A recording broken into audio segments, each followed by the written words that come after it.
are an opportunity for board members to discuss issues informally with staff and invited guests. The board encourages members of the public to attend work sessions and listen to the discussion, but there is generally no opportunity for public comment. Members of the public wishing to address the board are welcome to do so during the board's regular scheduled meetings.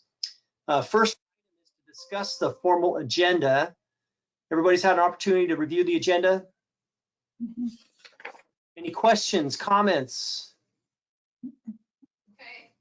Okay. No discussion. We'll go ahead and move on to the next item. Got two items on the work session agenda: fiscal year 2021-22 first quarter financials. We've got 5 minutes devoted to this, and it's on page 4 of our packet. And Jennifer Carlson, are you going to be presenting on this? Yes, I am. Okay, I'll turn it over to you. 1 second, let me get this all situated.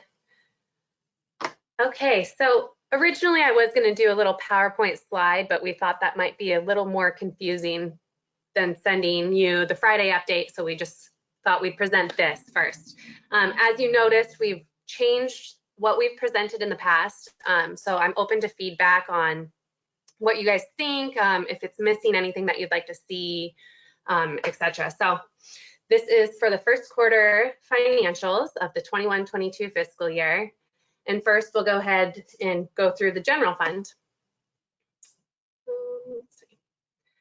So revenue year to date for the general fund is 4.1 million, or 17% of the budget, which is compared to last year, it was 14% of the budget at this time.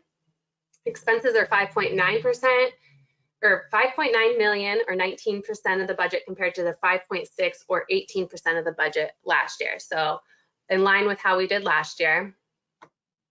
Going into a little more detail, let's see here. A couple bigger things to note. For property taxes, you can see that we've received 2% of current year property taxes, and that is because we received the bulk of those in November, February, and May. So they just have not been received yet. Jennifer, just 1 second. 1 second. I know Commissioner Bangs had a question. Is it possible to make that any bigger? Oh, I mean, yes. Your screen, can you do the slideshow? Is it? How do you do the slideshow on this? Because this isn't. That was exactly my comment. Thank you, Commissioner Quayle. Oh, okay. I apologize.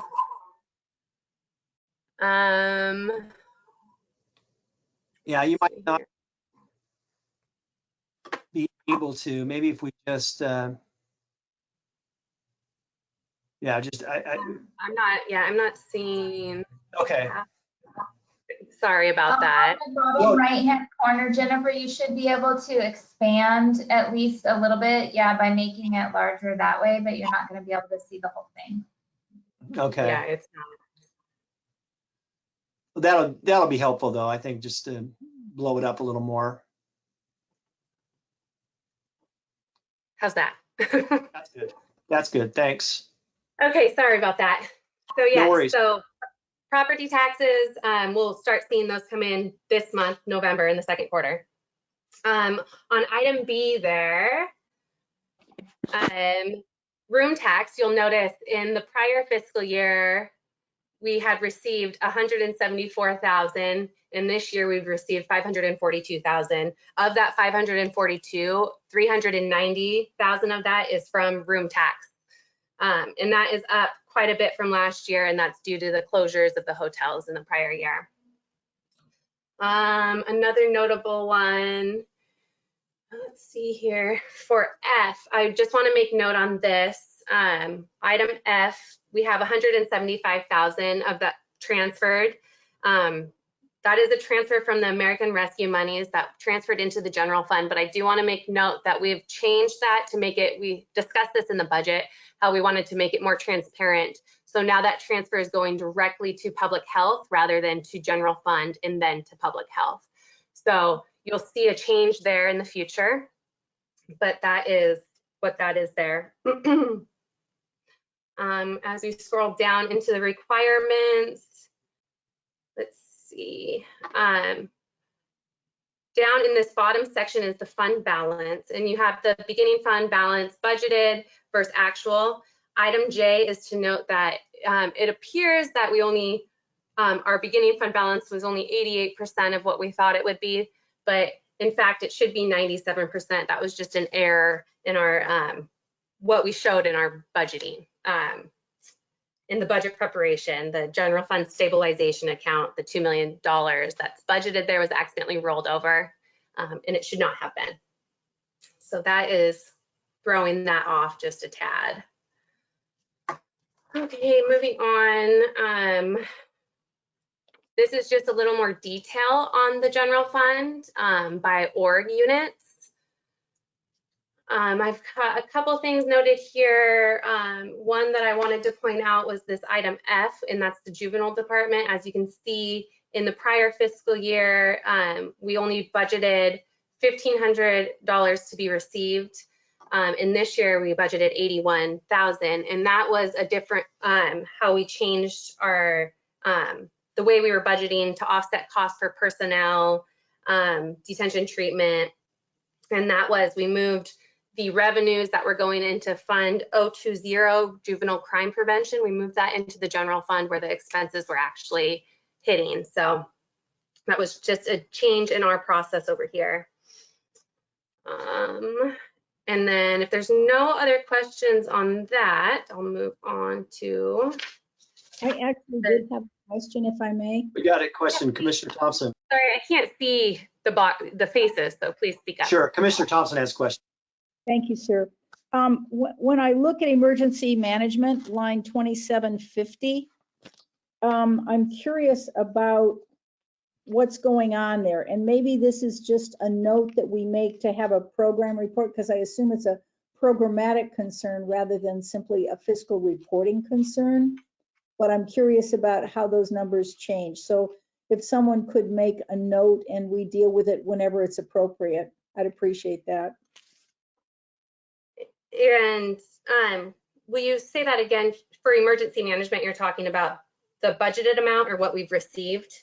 2750. The budget for fiscal year 2021 was almost $200,000.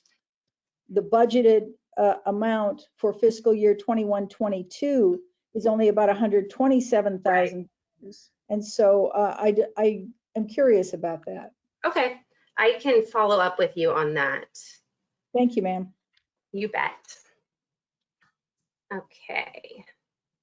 So moving down to general fund expenditures or requirements. The one thing I wanted to note on here was, whoops, I'm still on my resources. Actually, all these things. So item A here is for human resources. You'll notice we've only expended 15% of our budget, and it's in line with last year's. That is, we have budgeted for a HR analyst position, and we have not filled that yet. So that is why that's showing up down. Moving down to county council, 1,300. We're a little over the 25% mark, and that's due to contractual services. So that's trending a little high, but hopefully we can keep that under control, and we'll watch it in case we do need to do a budget adjustment in the future. In this bottom one here, dues and specials assessments, this is the same every year. It shows that we're 32%, but a lot of those are one-time payments. So that's in line with how it should be. And then just moving on to the all funds, a brief summary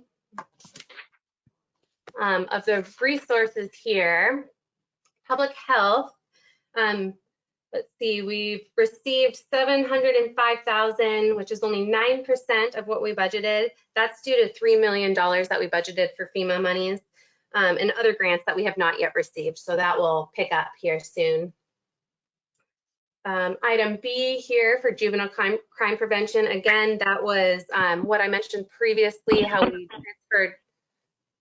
Does someone have a question? No, I don't see anybody.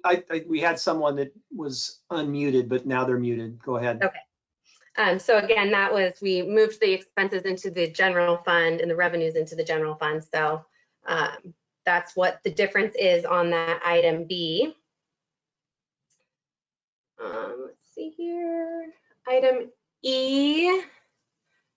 So for this COVID fund here, you can see we've received $5,000. This is just the interest that's accrued in the LGIP fund. So that's all that's going in there. We will receive that ARPA monies later on, the 3.9 million. And then item G, I wanted to make note on this, the insurance reserve. You can see we've received $102,000. At this time last year, it was just $1,000 there. But this was a safe dividend that we received this year. And last year it was only $40,000, I want to say. And this year it was $102,000. So it was a very nice dividend that we did receive from SAFE. And you can see Fair and Expo. Jennifer, I see that Commissioner Thompson has a question. Thank you. Please. Sorry, it's hard to communicate like this.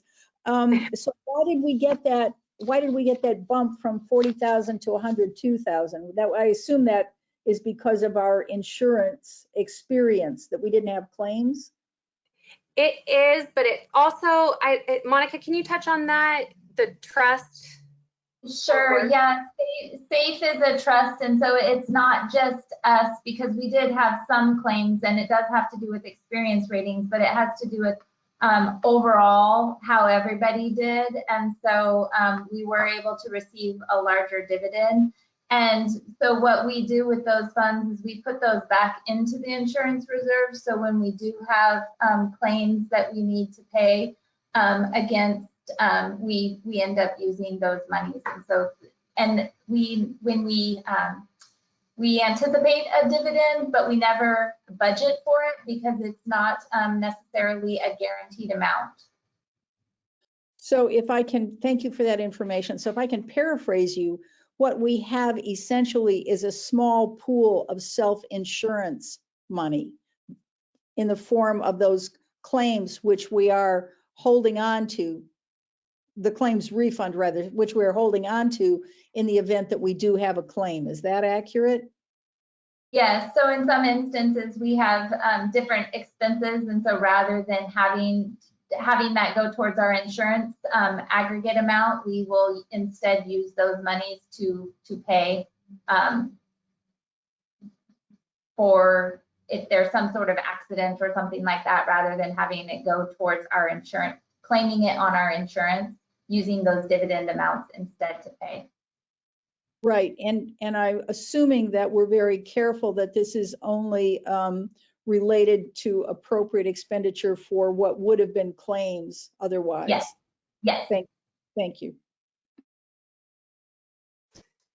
Okay, my next point on here is looking at Fund 150, Fair and Expo. As you can see, we've received $290,000 in revenue versus the $96,000 from the prior year, and that was due strictly to being able to have a fair this year. So that's exciting.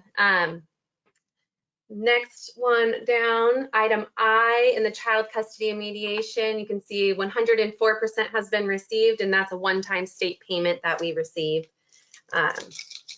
So that is that.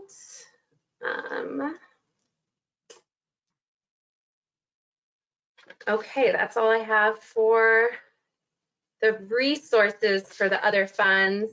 As for the requirements, I just want to make note of this here. Many of these funds have individual contingencies that are specific to those programs. So that's why the budgeted expenditures appear at this 3%, 19%, because they all have large, not large, but they have contingencies within those numbers. So I didn't really have anything to comment on those. Is there any questions? Jennifer, just one second. County Manager. Thank you, Chair Coelho and members of the board. I just wanted to give a little overview of just the fact that, you know, I also use this report for the ongoing monitoring of the county's financial position. And as you know, the county has funds, which are really checkbooks. And then we have organization units, which are really spending areas within those checkbooks. So the general fund is a checkbook. Then all those special funds are discrete checkbooks. And so So we use this to really monitor what the position is so that we know where we are, not only aggregately, but where we are specifically within these funds, checkbooks, and where we are with these other spending and receiving areas. And so what Jennifer's kind of gone over really is that things are kind of, the first quarter went pretty much as expected. There's always little nuances of really timing of expenses, and sometimes you get some revenues that were unanticipated. But so far, the good news is that the first quarter has really played out as we would have anticipated. So I just wanted to share that. Thank you, County Manager. Thank you, John. Any other comments? Okay, Jennifer. Oh, Commissioner Webb. Yeah, I just have a question on the video lottery funds. It's number 206. We are at 61%. What's going on here? So what do I have here? 95% of the budgeted transfer to planning has been fulfilled. So if I have another note on here. I'm not sure. I might have to get back to you on that one, on if that's normal or what we do there.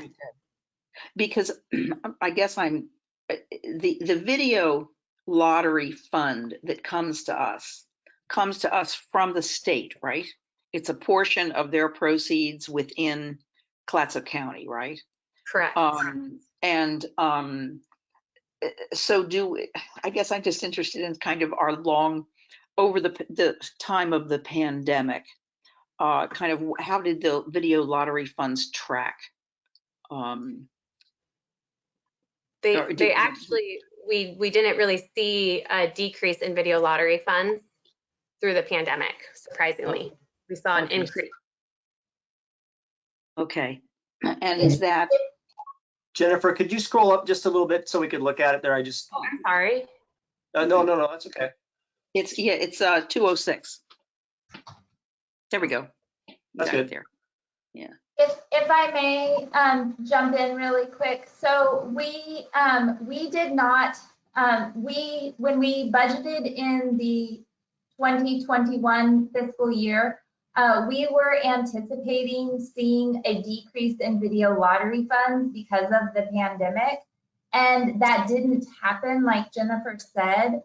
And so we ended up receiving more than what was budgeted. And so our beginning fund balance for 21-22 actually ended up being 290,000+ that rolled into 21-22 because we didn't have the appropriation authority in 2021 to spend those monies because we didn't anticipate, because of the pandemic, that we would receive those. I see. Okay, thank you. Okay. Jennifer? I'm actually all done if there's any other questions. Thank you. Okay. Any other questions for our Budget and Finance Manager? Commissioner Thompson? Thank you, sir. I just wanted to say I really appreciate the footnotes. I found them extremely helpful. This is a good trend. If you keep going in this direction, I'm going to be very happy every time. Great, thank you. Any other questions, comments?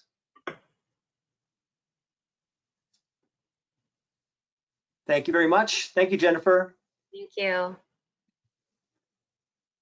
We'll move on to our next item, which is Tsunami Evacuation Facilities Improvement Plan. And our update is 40 minutes scheduled for this on page 13. And I will turn it over to Nadine. Hi, everyone. Good evening. I'm Nadine Appenbrink. I'm a transportation planner with Parametrics, and we are working with the county and the county planning staff to create a Tsunami Evacuation Facilities Improvement Plan, which we affectionately call the TFIP. So I'm here this evening to give you all a project update, and I'll try and get through the materials pretty quickly so that we have time for conversation. I'm guessing it's a big topic, and so I'm guessing there'll probably be quite a bit of discussion. So I'll try and get through this quickly. If you want to ask any questions while I'm going through, please don't hesitate. I don't have a good view of all the faces, so if you want to just interrupt, that's totally fine. So we'll go ahead and get started. So tonight I'll be covering a little bit of the background of the project, so what we've done to date, reviewing the facilities alternatives. So we're at the point in the project where we have some proposed alternatives, and we'll review those. And then, as I said, leave time for some discussion and talk about next steps and where we go from the project for here. So a little bit of background. Our project is a type of plan that is somewhat more common now in the state. They're called TFIPs. And so we are looking at facilities to improve tsunami resilience and evacuation. And for Clatsop County specifically, we're looking at trails and recreational facilities that can serve both year-round purpose, so as recreational trails, but that can be hardened and used as in the case of a tsunami as well. So this will serve dual purpose. So just a brief overview of the project. We'll prioritize improvements that serve tsunami evacuation routes, identify new routes where needed, seek opportunities to improve existing trail facilities, and look for other needs such as vertical evacuation, assembly areas, etc. Outreach has been an important component of this project. We have a project advisory committee that's helped guide us throughout the project. Members include folks from the Arch Cape Water District, DLCD, county staff, cities, ODOT, the Chinook Nation. We have had 2 meetings with that group so far, and we'll have a 3rd one coming up soon. Similarly, we've had 2 outreach milestones, and we'll have a 3rd one in the early 2022. Those outreach milestones have included 2 online open houses. So we have a project website, which is listed here, and if you haven't had a chance to visit, I would highly encourage you to do that. Our 2nd online open house is still available and still up on the website. We've also hosted 2 webinars. So we've been able to present to community members, and I know some of the board members were also able to join those, so we appreciate that. As I mentioned, we have a project website, and on that there's a great explanatory introductory video that sort of gives the highlights of what the project is and why we're doing it. So that's also really helpful if you haven't seen that. As well, we have engaged with Consejo Hispano to reach out to the Spanish-speaking community in the county. Here is a quick graphic of our schedule. So we are, if you can see my mouse, we are right about here between develop evacuation trail options and then identify preferred. So we're sort of at that pivot point between we've developed some draft alternatives, and now we're moving into selection of what will be in the actual plan. And as I mentioned, the outreach milestone, the open house and survey are still open and available on the website now. The next phase will be, as I mentioned, to select preferred alternatives and then actually develop the plan towards the beginning of the new year. So this is a map of our study area, and we'll have a little bit more time to look at the map when we get to the actual alternatives. But what we're looking at is the whole county, specifically unincorporated portions of the county. So we definitely considered connections to the cities, but the cities typically do their own evacuation planning. And so we're in support of that, but our focus has been on areas outside the city limits. And so what you'll see, if you can see that area in yellow, that's the inundation zone. And so our project considered the largest potential earthquake and tsunami, which is the Cascadia XL, which is modeled by Dogami. And so that's what you see there in that yellow area. And then what you see in purple are the existing current on the ground today evacuation routes that exist. I'll go over these just briefly. At the outset, we established 4 goals for the project: safety, connections, equity, and collaboration. And I'll make one note. For the connections, it was to expand connected network of hardened evacuation facilities. And I may use that term again, but really when we talk about hardened facilities, that's making sure that they're engineered in a way that they can withstand the impact of a potential earthquake and are able to serve folks even after that event. So that's what we mean by hardened facilities. And so when there's an existing trail, we may want to identify something for hardening. And so that's one of the concepts. One of the first phases of work was to identify existing conditions. And we found that there were relatively few existing recreational trails that could actually provide a potential evacuation benefit. And that isn't because there's a lack of trails in the county. It's really the orientation. So a lot of the trails are north-south trails, so along the coastline rather than the east-west that you would need to get out of harm's way and either up a slope or to natural higher ground. Another important point is that there's a high landslide susceptibility in many areas, and so we have that mapped as part of our work for this project. There's also a high risk of soil liquefaction, and that is where the earthquake causes the ground to liquefy a bit, and that is highest in the area north of Gearhart.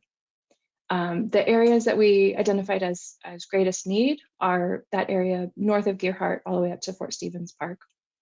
And as well, as I mentioned, we looked at improving connections between county areas and the city networks as well. So I just want to pause really quick if there are any questions from the group before we go on. Commissioner Webb? Yeah, my question relates, I guess, maybe to mapping. It would be very, very useful for us to see some of those city connections. I think they're vital. And since our population is, even though it's incorporated, most of it is in those cities. And so to me, it's those city connections are extremely important. And so it would be really, really helpful to have those included in the mapping, I think, for it.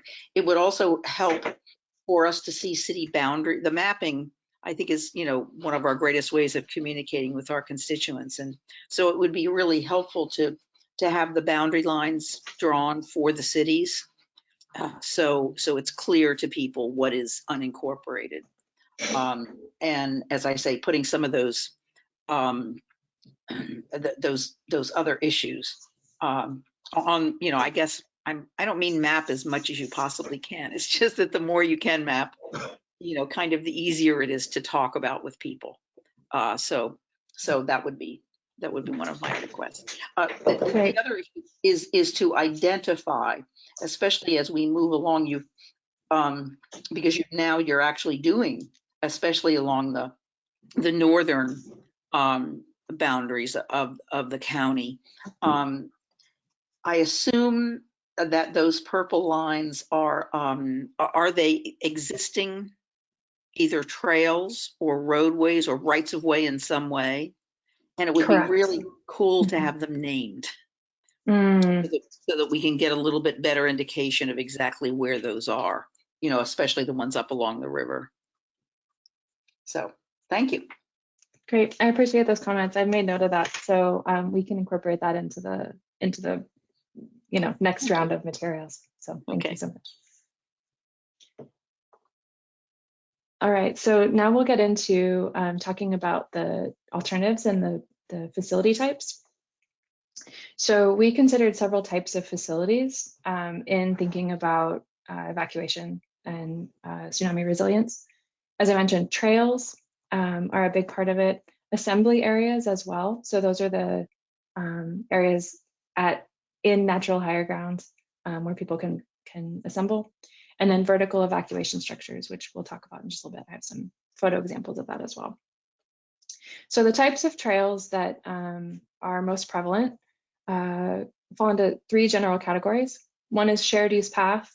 So that's away from the roadway, and it's shared between people walking, biking, using mobility devices. 2 great examples of that would be the Seaside Promenade and the Banks Vernonia Trail. Another type is called shared roadway, and that's really just low traffic, low stress neighborhood streets that can be used both for bicyclists and for pedestrians. And so we know in some communities where there's not a lot of traffic, these can be formal or informal. And then finally, recreational trails, which I think we're all pretty familiar with. And these can vary quite a bit. So you have 2 pictures here, one of a really nice boardwalk, really flat and well maintained. And then the other type, which is a little bit more rustic, a little bit less developed. And so there's a variety of recreational trails between these 2 sort of ends of the spectrum. Assembly areas, these are designated locations on higher ground outside of the tsunami inundation area. They're designated as temporary gathering spots. And we sort of identified a variety of potential amenities that could be appropriate at these locations. At a minimum, really just signage, being able to tell people you have arrived, at an assembly area. This is where your community members will also gather. You can also provide supplies, shelter from the rain or from the sun. And again, it's just critical that people know that they've arrived at a designated spot. The county already has quite a few of these. We identified some additional ones where we thought there might be a need and where there might be some gaps. And again, here are just a few of the amenity types. Things like shelter could potentially include food, drinking water, first aid supplies, communication devices, I think would be really important. Lighting, power that's off-grid, so that could function after an earthquake, as well as blankets and ponchos. And we found some really great examples, both in Cannon Beach and in Gearhart, where the community actually is encouraged to bring, I think it's like a 5-gallon bucket container, and they can actually store some materials at their nearest assembly area. And so a program like that might be something that could be taken up by any number of community groups. Could I interrupt you, please? Commissioner Thompson has a question. Sure, absolutely, please do. Well, I've been working on this for a long time, so it's wonderful to have ongoing progress on this. One of the things that I'd point out is in this list of assembly area considerations, something that's omitted is the treatment of human waste and wastewater. If you look for a grassroots community model, the Nehalem Bay Emergency Volunteer Corps is very good with that. They have a whole system of education and supplies related to that. There have, period, next point. There have been efforts made to have both community barrels and individual barrels, not only in Seaside, but also in Cannon Beach, in Cove Beach. And one of the problems is that they present some kinds of vulnerability. People were told, don't put guns in these, don't put money in these. People put guns and money in them. And so sometimes the shelters were, the supply caches were invaded and things were stolen, and it can be problematic in that way. But I love your point that to the extent that everybody wants to take on, this is our community problem and this is how we can solve it together, that's great. one of the issues in Cove Beach is that people wanted to put barrels at Fire Mountain School, but Fire Mountain School is in a slide zone. So when you're looking at where do these assembly areas, which define temporary, right? We don't know how long temporary will be. It may be a more extended period of time. And so if it's in a slide area, that compromises the effectiveness and really defeats the purpose of what we're doing. Having said all those considerations, I applaud your work. I'm glad you're doing it. I hope you continue, and I'm happy to participate as I can to be a partner in your success. Thank you. Thank you so much, Commissioner. Any other questions before we move on? Okay, we have. Commissioner Webb has a question. Sure, go ahead. Thank you. I guess, and I'm sorry, Nadine, this may not be something that you can answer, but, and I don't know who on this call can. But our emergency management office has done an awful lot, at least of talking to us about a lot of these issues. I remember a few years ago, actually, it was maybe 3 or 4 years ago, our emergency management folks brought to us the possibility of signing a contract, and I'm not even sure it was ever executed, with a company that specializes in disaster recovery in a way that they bring in, basically, they bring in a small city that provides shelter and food and has these water and wastewater functional systems in it. Did you all talk to to emergency management about that? You know, I have not been involved in a conversation about that, but Okay. that's very interesting. Yeah, because I think that one of the issues was that it would have to be in a place that was in very high ground.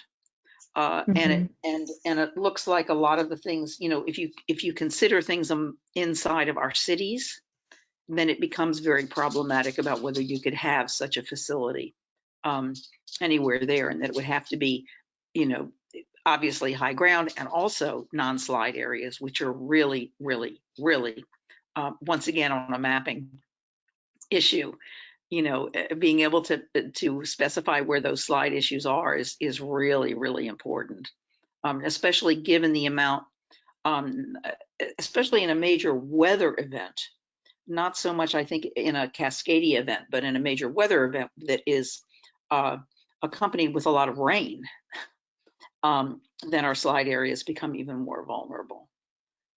And the liquefaction issues, I think, might be but might be a good idea to also add to the map, the areas of high liquefaction. And you mentioned that it was the area kind of in what we call the Clatsop Plains. But I think there are other places in the county that I have seen those issues. If you consult, I think Dogami, I think that stuff is pretty clear on the Dogami maps. Okay, thank you. Absolutely. I appreciate those comments. And I will say that the liquefaction, you're absolutely right. It's widespread.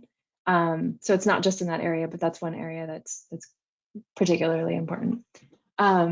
So we will move on to the vertical evacuation structures. And okay, it looks like the screen changed now. Okay, so these are, I think, fairly new in Oregon. They have had a few built in Washington, and they're quite common in countries such as Japan, which also deal with Cascadia, or not Cascadia, but subduction earthquakes. And so they're appropriate in areas where it's difficult to get to high ground because of the distance to natural high ground from where people live, or, you know, like the park, Fort Stevens. And so this type of area, it's appropriate for They are tall structures that are located within the inundation zone. They're designed to withstand the impact of a tsunami wave and provide physical refuge for folks during the I think 12 to 24 hours after the earthquake. They're generally intended as, well, there's several types, so we'll get into that. The first type is called, it's just a soil berm. So it's a large engineered soil mound that can be integrated into places like parks, recreation. I've seen photos of one that had a tennis court on the top, so they can be integrated pretty well into community facilities. They're often more cost effective than other types. What you see here is just a little diagram or a little drawing of one from the University of Washington. The second type is an evacuation tower. So this is a purpose-built structure that provides refuge. They can also incorporate recreational purposes. So as high ground, they're great as viewpoints or like, scenic vistas. You can see 360. I've also seen one that had it's kind of like a band shell. So there was a small stage underneath, and it could be, a gathering place as well. And these two, similar to the assembly areas, these can be equipped with amenities for people in the immediate aftermath of an earthquake. So this is an image of one of those types. So this one actually has 2 stories, 2 levels, and it's really just, it's designed, all of these are designed and built based on the estimated wave height, and then you add another story and then, another contingency. So they're quite tall. The third type is integrated within an existing building. So it'd be a multi-story building that uses rooftop space as the refuge. So an example here, this picture is of an elementary school. I think it's the elementary school gym along the Washington coast. And basically they were building the community facility anyway. And the incremental cost to add the evacuation platform on the top often makes it fairly reasonably cost compared to, an individual tower or something like that. So as I mentioned, these can be integrated into community buildings. Schools are often featured, and the lower levels can be designed also, again, with tsunami resilience in mind, so they can have breakaway panels, things like that. And then here's sort of the $64,000 question: how many structures are needed? And this is something that ideally would be a conversation with community members in the affected areas. And so being able to really take a hard look and see what makes the most sense in terms of placement and distribution of these types of structures. So in our assessment and in identifying the zones where we think these are most appropriate, we looked at a sort of like a walking speed of a moderately, averagely able-bodied person. And so we're looking at about a 15-minute walk distance, which is approximately a half a mile. And so we're looking at areas that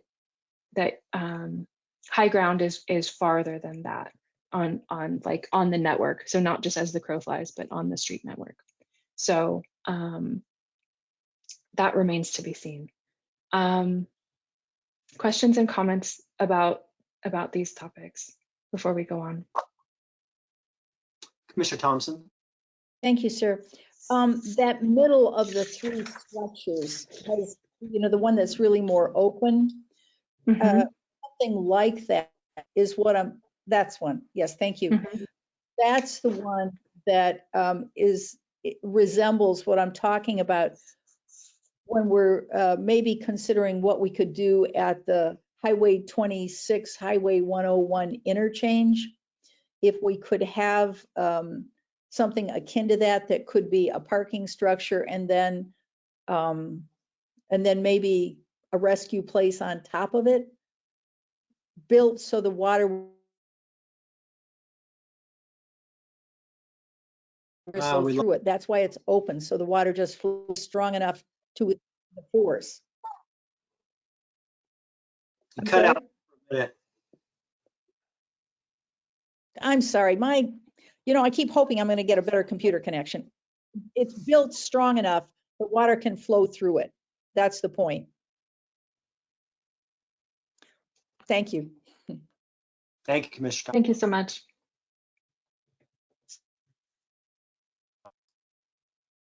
Any other questions, Yeah. comments? Okay, Nadine. We'll go ahead and move on. Thank you so much.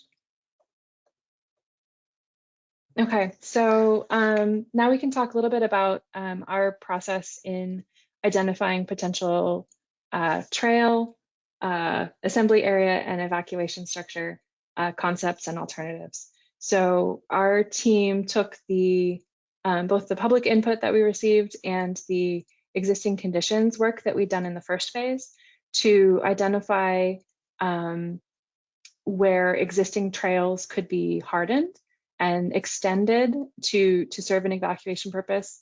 We also considered some new trail links where it might be important to provide access. And then we have these available for, it's within the online open house. We have these available for public review and comment. And the next steps will be to take the public comment, take the comment from this group, and move forward with recommended alternatives. And at this point, we're likely to carry many of them forward. It's not, we haven't found too many that we want to eliminate. It's more that when folks raise issues, we've added a few based on some public comments. And so what I'd like to do now is just really briefly, but open up the mapping and show you all what that looks like. And so I'm going to try and switch my screen. So I may, let's see.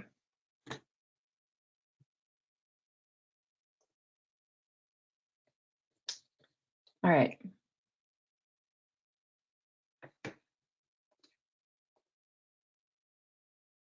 So hopefully you'll be able to start seeing the web browser. Is that? Yes, okay. So yep. This is, I'll zoom out a little bit so you have a little context. We're looking at the southern end, the southwestern corner of the county. And again, this bright red line is our study area boundary. It's the inundation zone plus a quarter mile. So that's sort of the buffer of that XL Cascadia event inundation zone. And then we have the city boundaries shown here. So we've got Cannon Beach, and then we've got the rest of them farther to the north. And then what you see as these sort of coded, labeled points and lines, these are where we've recommended new assembly areas. So A21 is a new assembly area.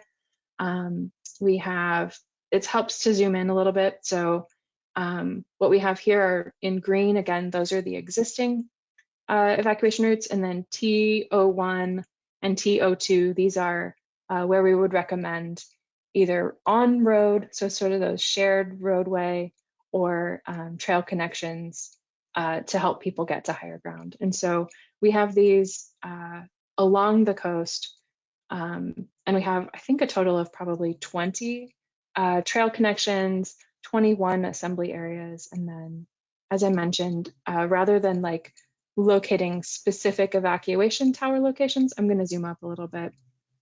So hold on to your hats.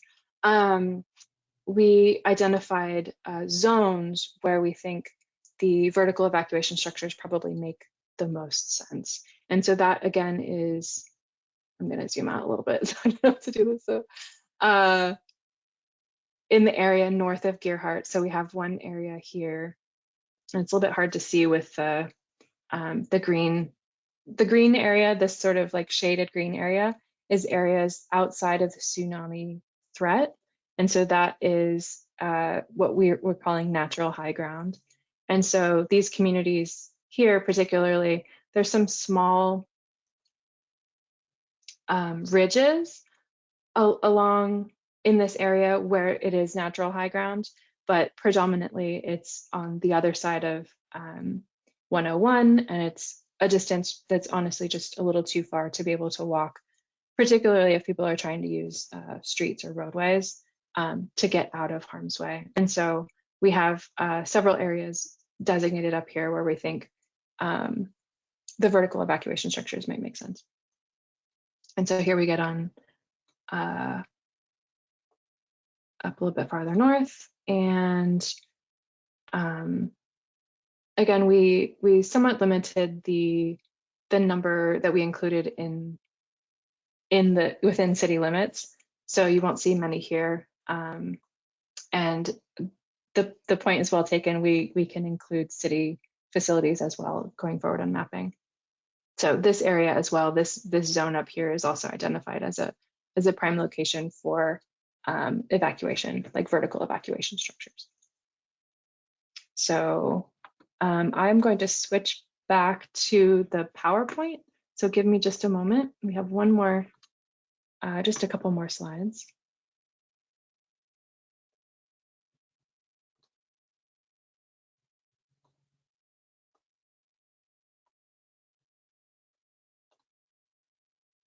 Okay, so looks like you can see that again.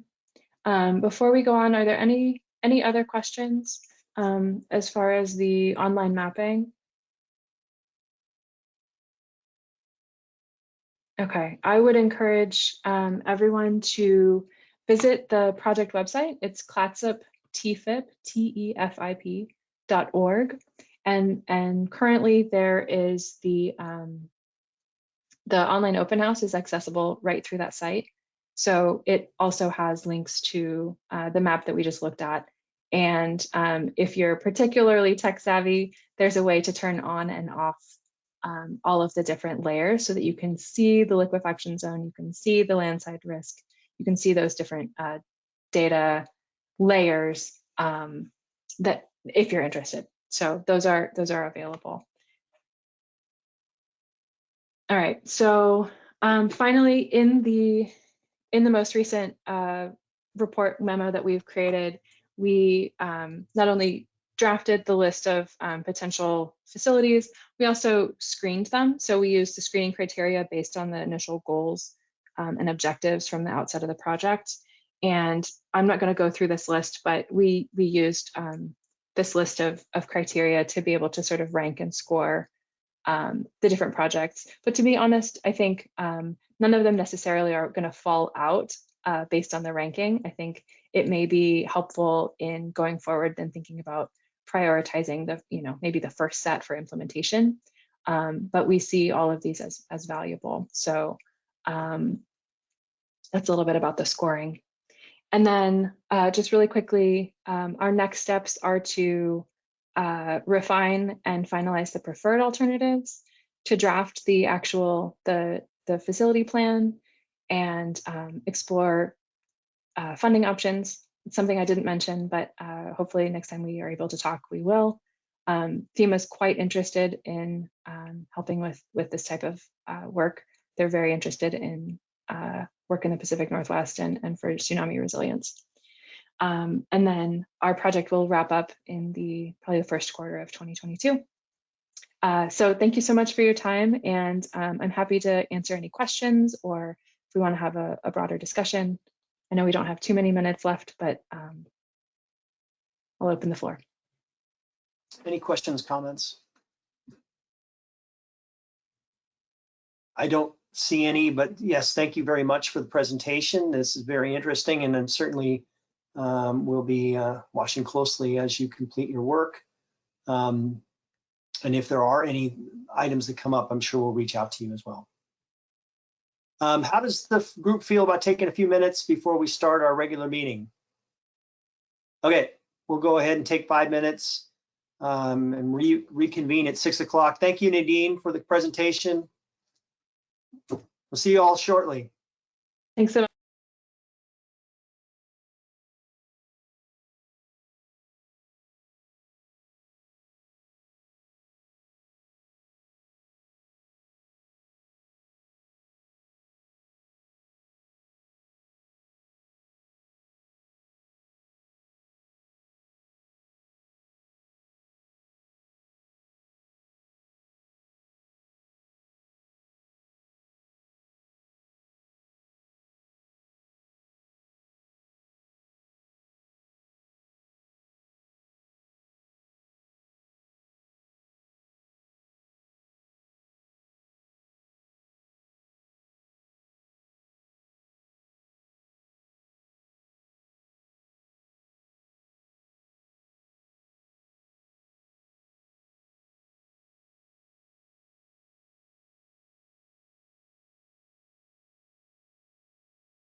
Looks like we're just missing Commissioner Thompson.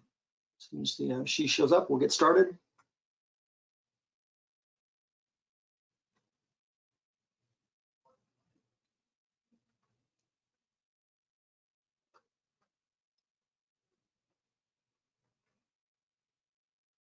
Sorry to keep you waiting. No worries. We're all here. We'll go ahead and get started. The Board of Commissioners, as the governing body of Clatsop County, all county service districts for which this body so acts, is now meeting in regular session. Teresa, can I have the roll call? Chair Quila, Here. Vice Chair Thompson, I'm here. Commissioner Toyoka, Here? Commissioner Webb, Here. Commissioner Bangs. Here. Thank you, Teresa. So we've all had a chance to review the agenda in our work session. Any questions, comments? Is there a motion to approve the agenda? Move to approve the agenda, Mr. Chair. I'll second that. Moved and seconded to approve the agenda as presented. All those in favor signify with an aye. Aye. Aye. All those opposed? Okay, motion carries. First item is proclamation. The Veterans Day proclamation on page 41 of our agenda. And Josh Davis, our Clatsop County Veteran Services Officer, is here with us, and I'll go ahead and turn it over to Josh. Good evening, folks. Thank you for allowing me to be present here this evening and to bring this issue before the commission. I just want to bring about tomorrow is Veterans Day. It's the 102nd annual official Veterans Day holiday observance in the United States of America. And this observance is critical in recognizing veterans and their families as part of the fabric of the local community, and it provides an opportunity for Clatsop County residents to honor the service of their neighbors who served and wore the uniform. Recently, since I arrived in June, we've been feverishly working on several different ways in which we can improve serving veterans in our community and follow through and keep our promises. And it's been wonderful. This week, the team at the county has worked very hard and put together a list of veteran-owned businesses. And I'm sorry, not veteran-owned businesses, of businesses that are serving veterans during Veterans Day and maybe offering some type of discount or a free meal of some sort. And those will be listed on the county website. And they just completed that today. Fantastic. That's great news. Any questions, comments? Commissioner Toyoka, thank you for your service, by the way. Commissioner Toyoka. Thank you. That's always, and I don't know if other veterans feel the same, when people say thank you for your service, it's always awkward to me because I've always felt it was an honor and a privilege to serve. And it was just, I've always in my life felt fortunate to have been able to be in the service and to serve this country. So I think it's the opposite way around. I thank the country for allowing me to serve. But having said that, I have to say that today is the 246th anniversary of the founding of the United States Marine Corps. So as we prepare— Yes, sir, it is. Happy birthday, Marine Corps. Happy birthday to the Marine Corps. So as we prepare to celebrate Veterans Day tomorrow, just remember the Marines are always there first and leave last. Yes, most certainly. Thank you.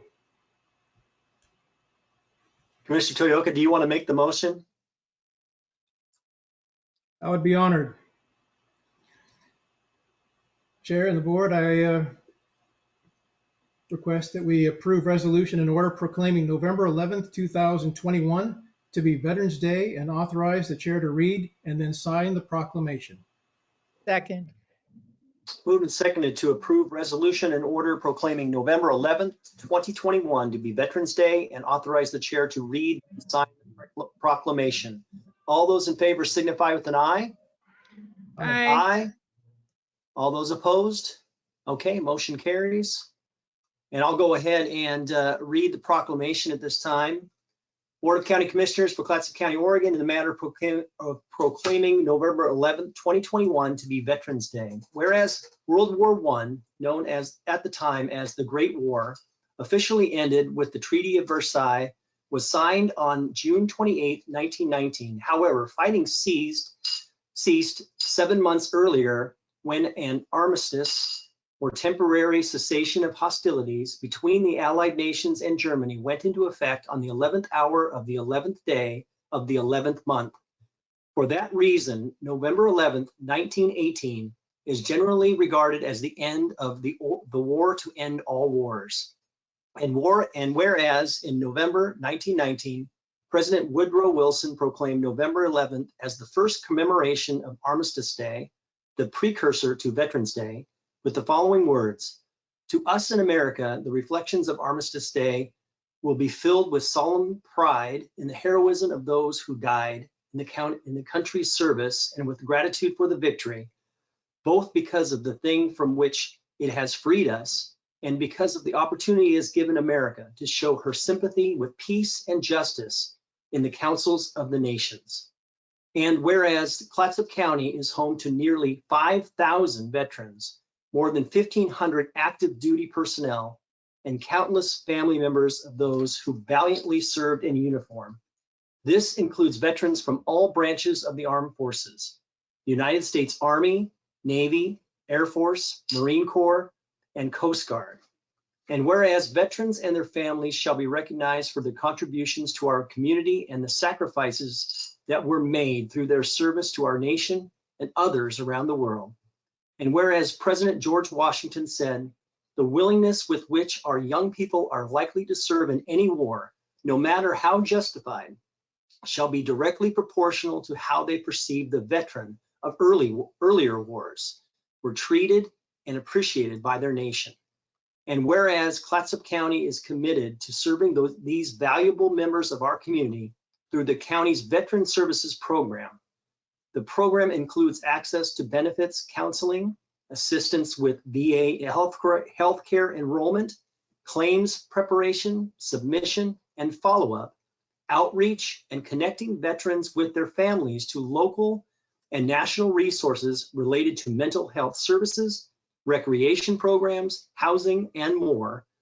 Now therefore be it hereby resolved that the Clatsop County Board of Commissioners does hereby proclaim November 11th, 2021 in Clatsop County as Veterans Day, and encourages all community members to join in this observance and celebration of the sacrifices made by all who wore the uniform of our armed forces, dated this 10th day of November 2021.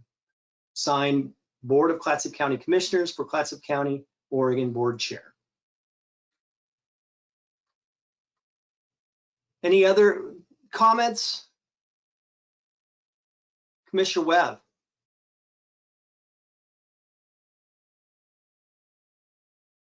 I have a question about who wrote this proclamation. Josh? Josh, this was lovely. It really Great was. job. You know, we look at a lot of proclamations, and this one maybe is going to make me cry before this is over. Thank you so much. Yeah, I just figured agree. out that 16%, after the latest census, 16% of the population of Clatsop County is either presently serving in the military or is a veteran. I don't know how that compares with other counties in Oregon, but I think it's something we should be very, very proud of. I agree. And Commissioner Toyoka, I just wanted to tell you that, you know, the Coast Guard usually brings those Marines home.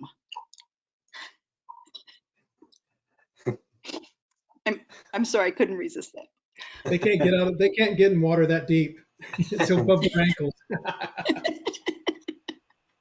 Now it's fun, and I know Josh can say the same thing. That no matter what uniform we wear, we harass each other to no end, but we are brothers and sisters in arms forever.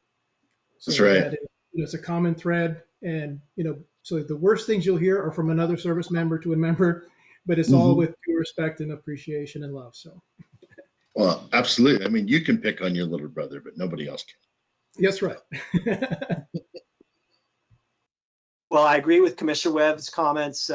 Very well written proclamation. Thank you, Josh. And thank you so much again to Commissioner Toyoka, to our county manager, to any others on staff that have served our nation. We owe our deepest gratitude and certainly want to recognize Veterans Day with you, and the Marine Corps holiday, or Marine Corps birthday today. So thank you very much, Josh. Have a good rest of your night. Thank you. Take care, guys. Next is the business from the public. This is an opportunity for anyone to give a 2-minute presentation about any item on the agenda, except for public hearings or any topic of county concern that is not on the agenda. Clerk of the board, are there any members of the public who have registered to speak? Yes, there are. If you have registered to speak, please wait until your name is called, then give your name and address for the record, and you'll have 2 minutes to speak. Teresa? Michelle Zwanchis. Michelle? If you're a caller, you can *6 to unmute yourself.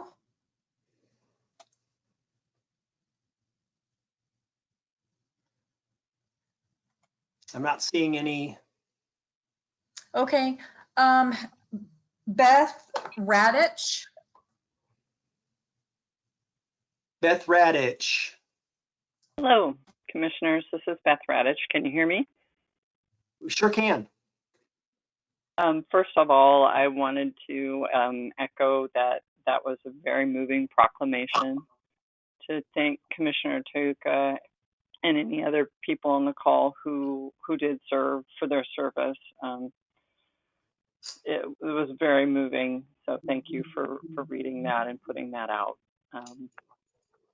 Again, my name is Beth Radich, and my address is 79117 Tide Road, and that's an Arch Cape address, but my family lives here in Falcon Cove Beach. We have a young child, and I volunteer in the community. I'm just curious, obviously Commissioner Thompson lives here, but how many of the rest of the commissioners have ever been down here?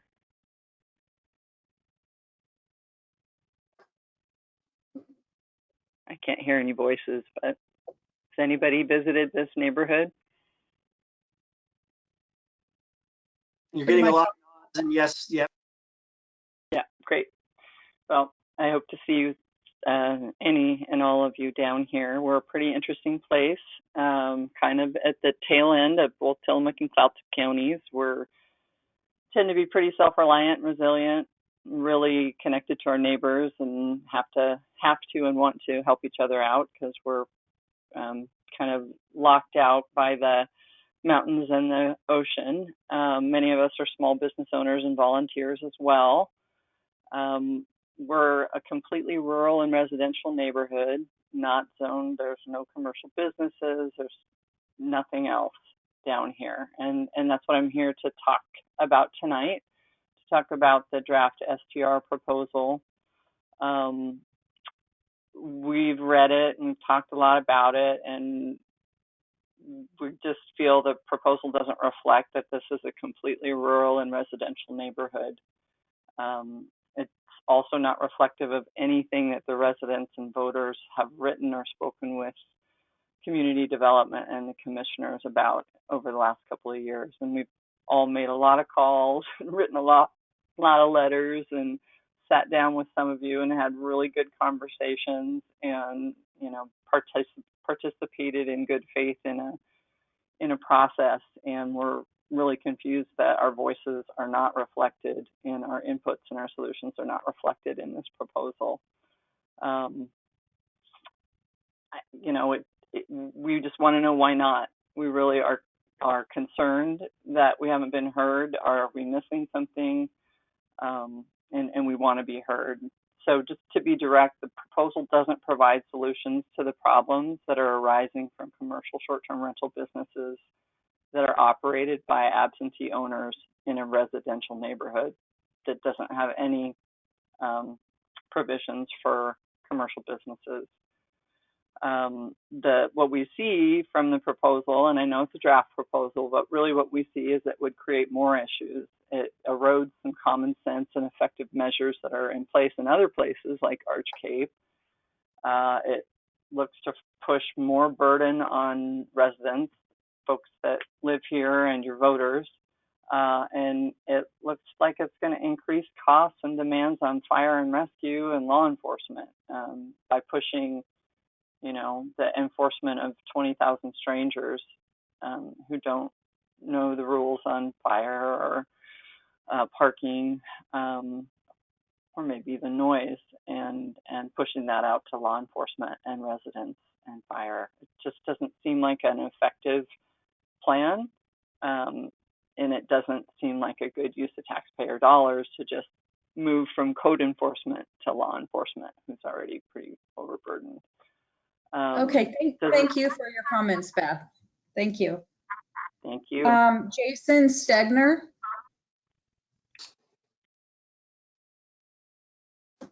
Jason?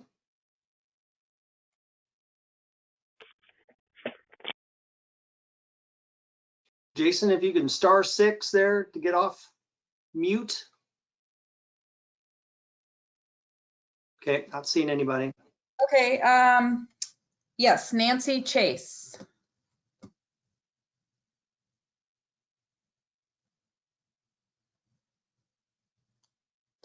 Nancy Chase, *6 if you're one of the callers. She's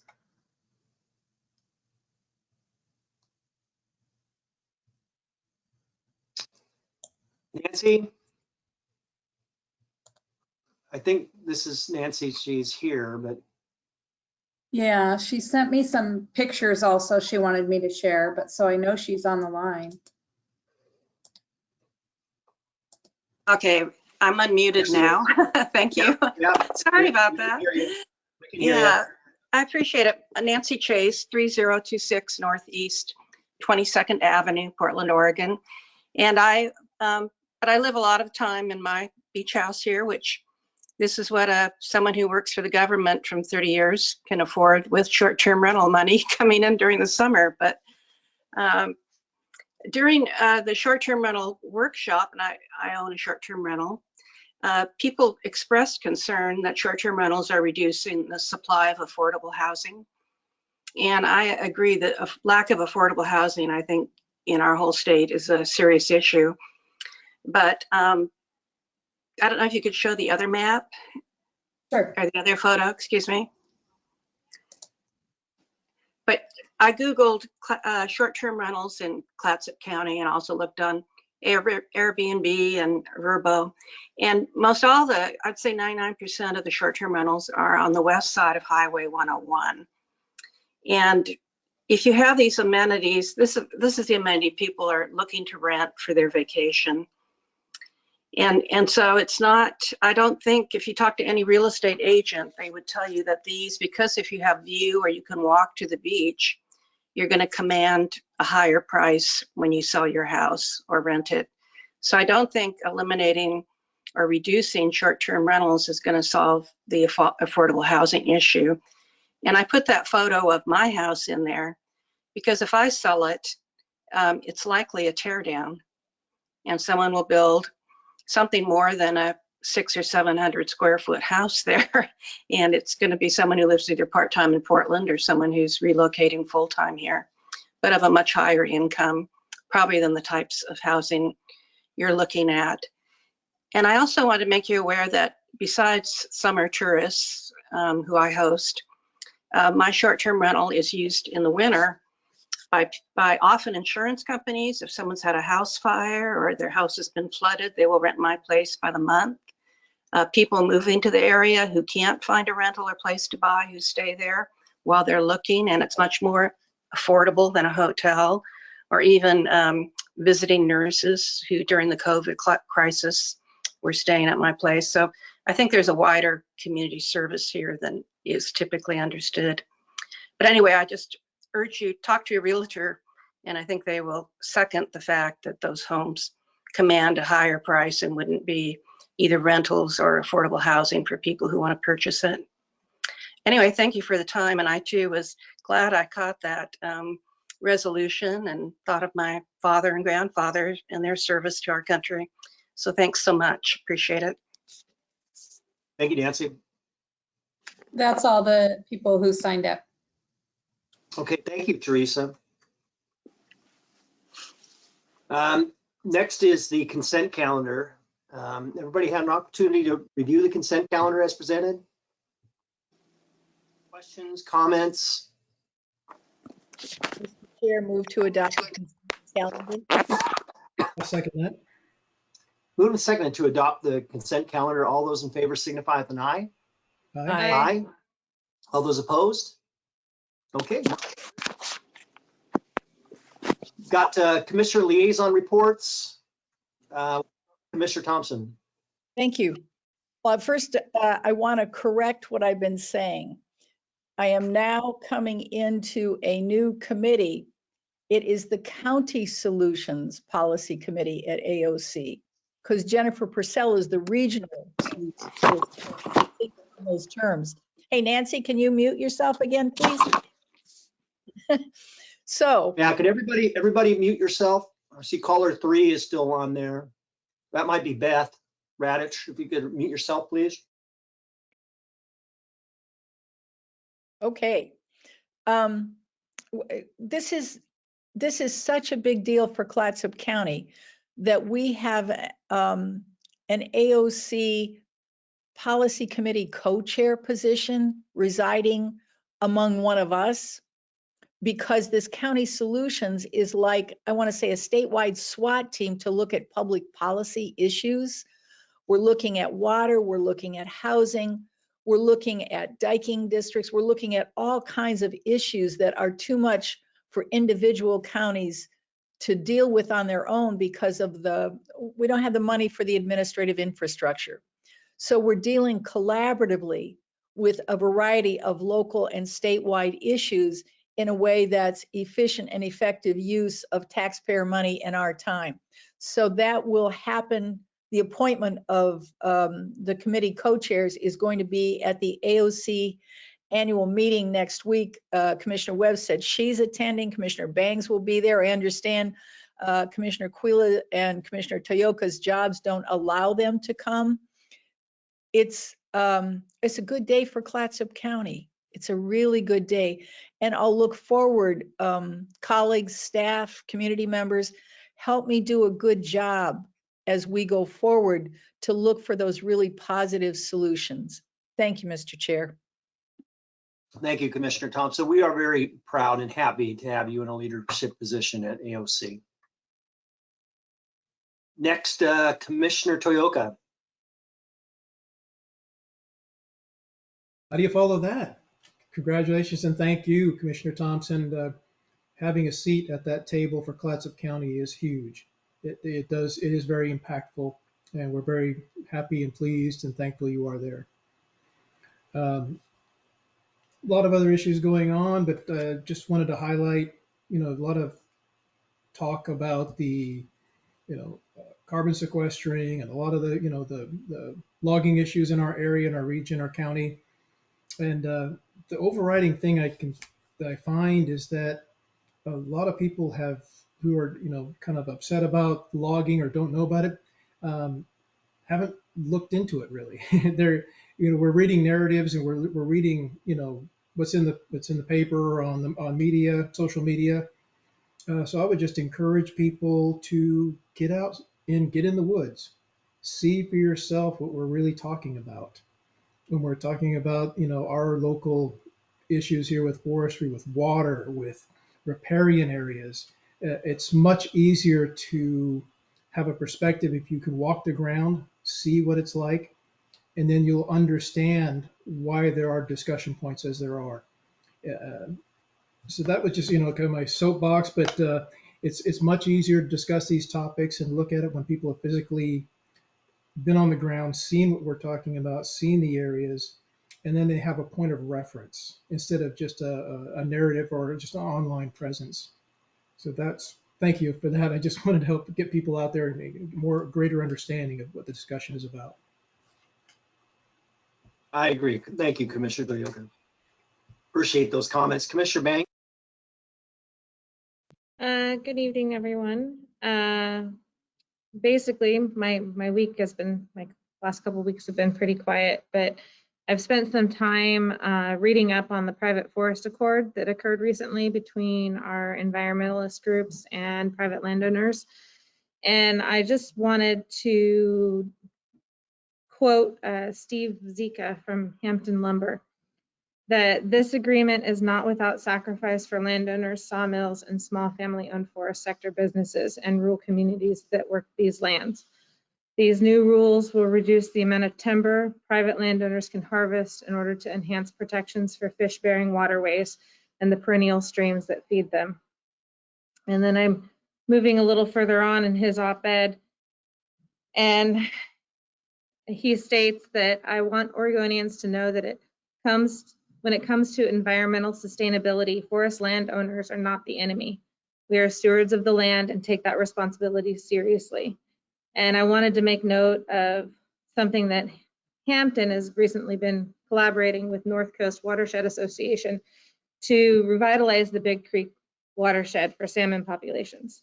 I just, kind of a follow-up to Commissioner Toyoka's statements. I really want to reiterate that 80% of our county is forest lands.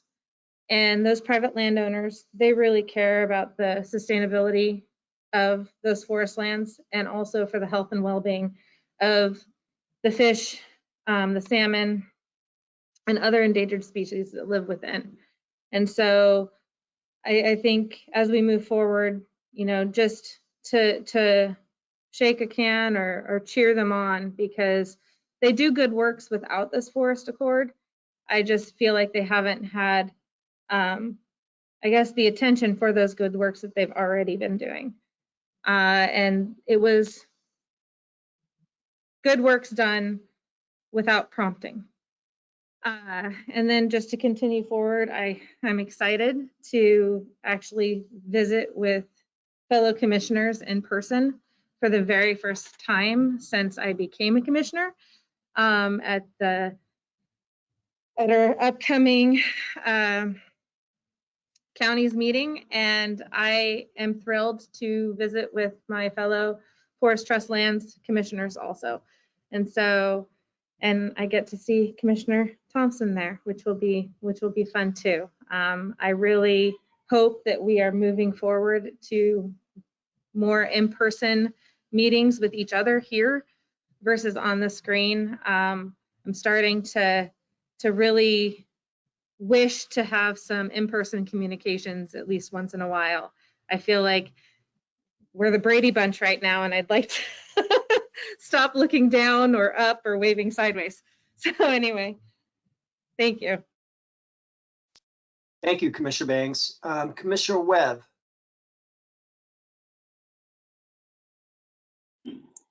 Thank you, Commissioner Bangs, for talking about this agreement, the Forest Lands Agreement. I think what's really cool about it is that it's a wonderful kind of a model. Obviously, the governor took a close look at what was going on in the legislature and said, you know what, guys, instead of doing initiatives and your own legislation, why don't you get in the same room and talk to each other? And I think that's really good government. I really do. And I think that what came out of it, and one of the things that I think was most exciting is that also in Clatsop County, we have a lot of small forest owners, and they were at the table. And so I think it was really a very, I think it was very good government at its best. I really do. And I think, what is the expression? If everybody walks away being mad that they didn't get everything, then probably you made a good agreement. But I think it's a wonderful example, I think, of the kind of thing we can do locally as well. I really do. One of the things I wanted to alert you all to from NOHA is that we are once again seeking, we thought we perhaps had an executive director, and that did not happen. So we are once again seeking one. One of the most exciting, we have two programs going in Clatsop County. We have one that's in the city of Warrenton, and the Warrenton Planning Department is working really closely with our developer there, and things are really moving along well. This is a wonderful development. I think it's 42 units. There's going to be an on-site CBH presence, it's really kind of a poster child for, and we're actually looking around at adjoining properties, thinking that maybe one of them is suitable to create some kind of a daycare center on. And so we're really looking forward to it. The other Clatsop County project is the renovation of the Adams Adair property. And I wish I could take you all, and maybe we could do this, County Manager, I don't know.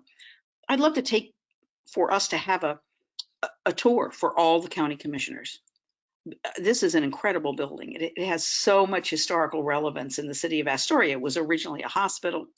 The more I read about Clatsop County history, the Owens Adair family, I mean, people like Mark probably could tell us the whole story about this wonderful, I think she was the first woman doctor in Clatsop County. It's also incidentally a wonderful building. And so I'll talk to Don about this, but I'd really love to do that. I'd really love to take a tour and have you all, because it's very, very unusual, incidentally, for this housing authority to do historic properties. And so I think we don't have a lot of expertise in this, and we've got to do it right. And we have to do it in cooperation with those of us who care enormously about the historical architecture that we have in Clatsop County, and also about affordable housing. So it's really a terrific property. I mean, it's a terrific project. And we are now we have one of those affordable housing development companies who is working on it. And hopefully very soon, I'm going to be meeting with them and the Astoria Planning Department to talk about how we do this with integrity, et cetera. One of the issues on the property is that because the renovation is going to be so extensive. And incidentally, one of the cool things about the Owens Adair property is that the NOAA owns it outright. I think, I hope I'm right, but I think it's the only property in NOAA's portfolio that is completely owned with no mortgages on it. So we're hoping that we're not going to have a lot of trouble raising the money for the renovation. And but one of our biggest concerns is that it's a substantial renovation, and we probably will have to move people out of their present apartments. And the developer is hoping that we'll be able to use what is now the parking lot to maybe build some more affordable housing that we can temporarily move the present residents of Owens Adair into while some of this is going on. We'll see if the city will let us do that and still meet their parking requirements, et cetera. So I think this is one of those things where everybody's going to have to come together and talk about it. And I'm going to try really hard. I love this idea. I hope that we can have a tour for all of the county commissioners, because I think that this building, Mark, I'll bet you know people who were born in that building or whose parents were born in that building. So I'm not sure. Yeah, I don't know. But yeah, it'd be great if we could set up a tour. And I can see it out my window. I can see it right in front of my window. I mean, it's just, anyway. So, and she was one of the first doctors, not just in Clatsop County, but she was one of the first doctors in Oregon. Yeah. Dr. Owens. Yeah. Cool. I mean, is that cool or what? I mean, that's, so anyway, so it's very exciting. It's very exciting. I'm looking forward to next week. We're gonna have a good time and learn a lot and see old friends. And so I'm so sorry that all of you can't be there, because this is really a terrific experience. It really is. So we'll bring you back all the news. Have I told you all that I have a new grandson? Did I do that, or one of our, okay. Thank you, Commissioner Thompson, for saying, yeah, we okay, Pam, you can stop. Congratulations. Yeah, that's great. He's gorgeous and he's wonderful and he's perfect. And other than that, life is just about as good as it gets right now for Grandma Pam. That's great. Thank Thank you, you. Commissioner Webb. And we'll look forward to hearing a full report from AOC. I saw on our agenda, I didn't see a public health update. Is Margot prepared to do a public health update? Okay. I know she's always prepared, but Chair Quayla, if you don't have anything, I could do the county manager's update and incorporate her into mine if that would. That'd be great. Yes. Yeah, thank you. All right, thank you, Chair Quayla, members of the board. This last week, as I know you've probably all heard, there was a public notice that was sent out. It's a required notice regarding Ordinance 2105, which deals with subdivisions, partitions, and county road construction standards. There's been a number of questions about the public notice, as the public notice doesn't always provide a rich fountain of information. We do have on the front page of the county website, there's a banner that directs folks to the information about the ordinance. Fundamentally, the ordinance is really proposing to update the referenced ORS language and requirements, eliminate or update outdated methodologies, and to update code citations and terminology. There's some additional revisions related to increased clarity and transparency for property divisions, and then also relating to the road standards. So as you have questions from your constituents, and I know Gail has been dealing with a lot of questions too, I think a good starting place is to refer interested parties to the website so they can see what the focus is, because oftentimes it's not exactly what they assume when they read the public notice. And just in my many years, those public notices, I guess, do their job in some way. They get a lot of interest. And just as a little nuance, we do publish it per the state requirements, because if we don't, then sometimes they have to be reissued, which in that case has a lot of additional cost to the county. So it's just one of those nuances with government notices. The other is at the AOC conference, the county, Margot, had submitted to Commissioner Thompson some COVID best practices, and there'll be an agenda item at the AOC conference where commissioners will be presenting these best practices, and Clatsop County was selected, and Commissioner Thompson will be presenting those. So kudos to our public health department and to our communications team, which will be the subject of those best practices. And then finally, I know that there's a lot of desire to go back to in-person, and of course that's a decision for the board. The good news is that we are ready to have hybrid meetings, and so staff will be ready anytime the board is. In my own mind, I'm thinking after the first of the year. We only have one board meeting, formal board meeting, in December, so I think it might be a good segue to do it after the first of the year, but that's just the county manager's recommendation. Your board can obviously direct us in any direction you'd like to go. So Margot, I don't know if you have any updates that you'd like to share. Sorry, we're putting you on the spot there, so you can tell us no, but. Hey, can't tell, I'm at the fairgrounds. Good evening, everyone. Had another very successful booster clinic, and we opened up to walk-ins at 6 o'clock. So yeah, we're in the swing of booster season. It's going very well.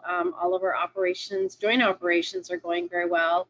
And we're excited to start vaccinating kids in the community. And I think that we're going to have a lot more children vaccinated initially than we anticipated, based upon what they're estimating. But really, I just want to say congratulations to Clatsop County, because I was in our biweekly vaccine meeting with the state today, and they were giving a summary presentation of a lot of the data. Some is on the dashboards, and Clatsop County is number 7 in terms of its ranking right now, reaching 80% vaccination We're at like 79, I think 0.4%. And so I just think it's a reflection of all the work behind the scenes on the front end, on the front lines that we've done, but really it's a recognition of the community and its willingness to come forward and vaccinate, talk to one another, work with us, volunteer their time. And so we're just going to keep moving forward, protecting the community's health through our monoclonal therapy clinic. We've administered the monoclonal therapy, and that's an amazing partnership with Providence Seaside Hospital and Columbia Memorial Hospital. Our testing operation is still 5 days a week, going very well. The PIC is a very robust hub of information and transparency for the county. And we continue our Pfizer drive-through clinic at Camp Rylea on Tuesdays as well. And we anticipate our Wednesday clinic. We had about 475 registered for boosters tonight. I don't know what our final number will be, but these faithful volunteers, they were more than happy to sign up and support us, and our CBOs nourishing us in the evening. So it's going well. And we have an opportunity, thanks to Commissioner Thompson, to present some best practices from our communications team. And we submitted that to the AOC, and Commissioner Thompson's going to be presenting the best practices. And I think our numbers are evidence of the incredible work and dedication of our communications team throughout the pandemic. Yes, thank you, Margot, and kudos to Commissioner Thompson for carrying that at AOC, and certainly thanks to all of our staff at the County Health Department for all of the work. I'm glad you had mentioned the PIC earlier today in the EOC about how much information, I mean, having a central location to provide all of that information for people that are calling. And I know it's a big benefit to the hospitals that can direct these calls directly to the PIC. So everybody's getting the same standardized information and knowing where all of the vaccination events are and answering any questions that might come up. It's a big task, but we thank all of those volunteers that are working so very hard to provide that information and then to volunteer at all these clinics. I'm going to be at the PEDS, or the pediatric clinic, on Saturday for CMH. The Armory, I think they sold out. I shouldn't say sold out, but they booked all of their appointments within, I think, a day or 2 days. And they then announced that it was through the school districts that there would be shots given on the 13th at the Armory. So we're expecting a lot of walk-ins. It'll be a very busy day this Saturday, and I think it'll get, it'll just continue on after that. And I'm so glad that we're making this progress in our fight against COVID. So thank you to yeah, go ahead, Margo. Yeah, I just, I think when just looking at the next few days ahead between today and Saturday, just today in our county, we have 2 vaccination events taking place. Tomorrow, Medical Teams International, who said last week, they said, we love working with Clatsop County and we want to come back as much as you want us. They're going to be at the college. I'm not only doing vaccinations tomorrow, but also a dental clinic, and all of the dental appointments are filled. And then we have 2 events going on Saturday, and it just continues out. And again, these truly are joint operations with multiple partners. Mr. Thompson. Just one more time, please announce the telephone number for the. Oh, for the PIC? Uh-huh. Oh, it's 503-325-8500. Okay, every single time we're going to say so, right? Just to make sure. Thank you. Thank you for that report, Margo, and thank you for all the hats that you're wearing. You're doing a tremendous job, so thanks so much. Any other comments, questions, any additional liaison reports before we move on? Commissioner Thompson? Well, just one thing. I was wondering if it would be possible to have our community folk come in and talk about what this forestry accord means to them. You know, it's a kind of a risky proposition, because as long as we're looking at rather than exacerbating conflict, it's good to share information. But if it would help people understand each other and help all of us work together better, maybe we can put that on our bucket list of something that we'd like to do, so that we can all be better informed and better team players with one another. Thank you. Commissioner Thompson, I couldn't agree more. I had a phone call just this evening asking about what the impact in Clatsop County is of the Forest Accord. So I think it would be good to provide that information, or at least a forum for both groups to be able to come and explain to us exactly what the impact is in Clatsop County. So I would second that motion, or second that request to have that presentation. Anything else from the group? We'll move on then to the business agenda. We have one item on the business agenda. That's the Organic Materials Recovery and Bioenergy Feasibility Study Contract, Jacobs Engineering, page 77. And Monica? Thank you, Commissioner. So as you're all aware, we came before your board on October 27th and provided you with an update on this project. This is something that a number of community stakeholders have been working on for approximately the past year. And we went through an RFP process, and through that process, the stakeholder group has selected the firm Jacob Engineering.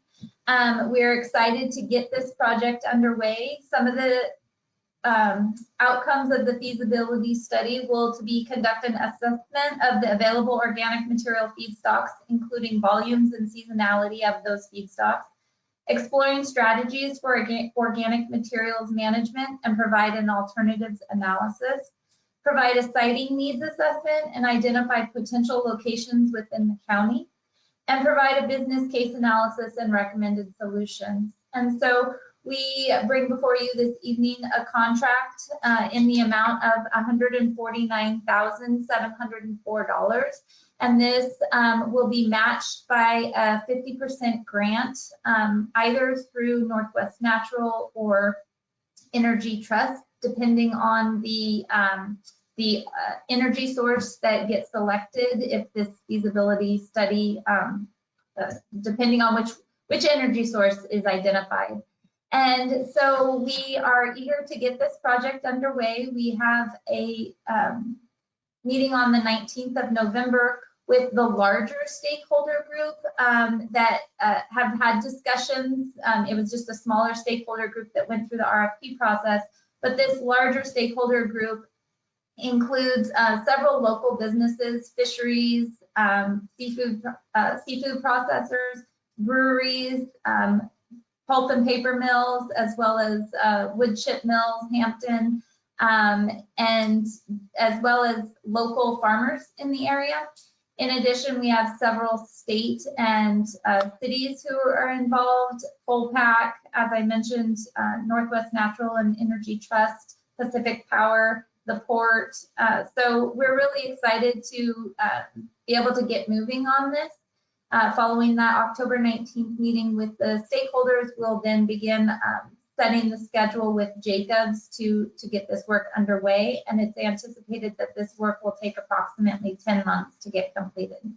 So we are looking for a motion from your board this evening to approve the contract with Jacobs Engineering and authorize the county manager to sign with any amendments. And I'm open to any questions. Any questions? Commissioner Thompson. Well, what a dandy project. Thank you, Mr. Chair. So my eye got caught on page 77 of our packet. The feasibility, it's the next to the last full paragraph. The feasibility study would additionally examine alternatives to the disposal of other municipal solid waste streams. Mm-hmm. Well, isn't that just an intriguing possibility? I don't know if you're prepared to say anything more about that, but I'm interested in hearing if you're interested in talking. Well, I will talk to the extent that my knowledge understands the project. And that being that through this process, we're going to be identifying a number of feedstocks. Some of the feedstocks might be available to use as part of this biodigester process. Some of them may not. And so looking at those other available municipal waste streams and what disposal alternatives are available for those. Okay, because I'm thinking about how China stopped accepting our waste paper because individual households were not meticulous enough about sorting things, and it just mucked up the process. So you're looking at very carefully controlled access to this biodigester system, keep it functional, because fundamentally it's an overgrown compost pile, right? Yes, yeah. And so ideally, in order to have that consistent energy source, you have to make sure that the waste that you're putting in there works actively together and doesn't have a lot of fluctuation in it. Thank you. We may, as a society, get good enough at some point at managing our waste that we can do better on this. I hope that somehow there's an educational trend that's associated with this so that we can all get better and deal with the waste products. Thank you. Any other questions, comments? So, Mr. Chair. Yeah, go ahead. No, I thought you were going to. I was just going to say, I'm glad that we're exploring all the alternatives. I had a farmer that called me and was wondering about the process in general, the biodigester process, and had heard about the waste streams after it's spent or after it's through the process, and that it basically is as much that you put in then has to come out and go somewhere. So he was curious about what all of that impact would be through the end of the process. So I'm sure that will be uncovered during this feasibility study. Yes, and Commissioner, if you do have people who are interested, and want to ask questions, please feel free to send them my way. Will do. Commissioner Webb? Yeah, I think this is a marvelous opportunity for us to talk to our citizens about this issue. I'm not sure that we talk enough, especially as a county outside of our municipal waste systems, that we really talk enough about this issue. And as we talk also about the urbanizing focus that has to go on in the balance of the county outside of cities, this is the kind of thing that can become a real regional project for us. And so I hope, Monica, that part of this contract will be some kind of a good public information system about what we're talking about, because I'm not sure that a lot of people are going to understand bioenergy feasibility study. And so it'd be very cool if we could, if we could figure out a way to talk about this with our citizens in a way that is informative. Because I think this is not the end, we have, it's all over the county. It is, I will say it is the intention of this project to make sure that there's really good community outreach and education, because part of this will involve siting a facility, whether that is being able to site it at an existing municipal wastewater treatment facility or siting it someplace else. And so doing the community outreach and education on what the project is a part of this. I think it's absolutely critical, because especially when you get into the siting issue and all the NIMBY folks come out of the woodwork. So I think it's really important that we talk about this maybe early on, actually, you know, before there are recommendations, to just talk about it in a way that our citizens can say, well, yeah, we need to work on this, you know. That's my only suggestion. I'm kind of excited about this project. Thank you. Thank you. I've made a note. And I know Commissioner Thompson was going to make a motion. I'm eager to move, sir. I move that we approve the contract with Jacobs Engineering, Inc. to conduct an organic materials recovery and bioenergy feasibility study in the amount of $149,704 and authorize the county manager to sign the contract and any amendments. I'd like to second that motion. Moved and seconded to approve the contract with Jacobs Engineering Incorporated to conduct an organic materials recovery and bioenergy feasibility study of $149,704 and authorize the county manager to sign the contract and any amendments. All those in favor signify with an aye. Aye. Aye. All those opposed? Okay, motion carries. And we don't have any other items on the agenda. Does anyone have anything for the good of the order? Okay, we will adjourn, but we will have an executive session. So the Clatsop County Board of Commissioners will now meet in executive session.